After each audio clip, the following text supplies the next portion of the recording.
এই যে দেখো আজকে আমরা চুঁচুড়া স্টেশন এসেছি আর এই যে এই ভাই লস্যি বিক্রি করছে, বেশি দামও নয়, যে 10 টাকা 20 টাকা গ্লাস।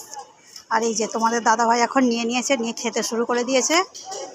তোমাদের দাদাভাই তো খেয়ে বলছে দারুণ টেস্ট। কেমন খেতে বলো? দারুণ দারুণ দারুণ খেতে বলছে। আর এটা কিন্তু চুঁচুড়া স্টেশন, এটা হচ্ছে 3 নম্বর প্ল্যাটফর্ম। 3 নম্বর প্ল্যাটফর্মে কিন্তু পাওয়া যায়, দেখেছো? বেশি দামও না কিন্তু, 10 টাকা 20 টাকা, ছোটোগুলো 10 টাকা 20 টাকা, বড়গুলো। তো টেস্ট দারুণ দারুণ খেতে। আর দেখো খালি কিভাবে লস্যিটা বানাচ্ছে, বরফ দিয়ে দিয়েছে। আর এই দেখো পাশেই দেখছো টক দই আছে, এইটা টক দই দিয়ে বানাচ্ছে লস্যিটা। আর এই গরমে সত্যি দারুণ কিন্তু একটা ভালো একটা খাবার এই যে লস্যি। লস্যিটা তো বানাচ্ছে দেখতেই পাচ্ছ, ছোট মতো ভাই, পুরো একদম ছোট। ভাইটাকে বলছি বলে আবার ভাই আবার হাসছে। আমিও দেখে চলে এলাম খেতে। এই দেখো আমাকেও 1 গ্লাস দিয়ে দিয়েছে, তো আমিও 1 গ্লাস নিয়ে খেয়ে নিলাম। সত্যি আমার পুরো এই এত গরমে জানটা পুরো ঠান্ডা হয়ে গেল।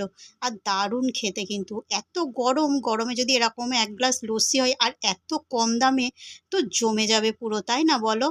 তো তোমাদের কার কার লস্যি ভালো লাগে অবশ্যই কিন্তু জানিও কমেন্টে।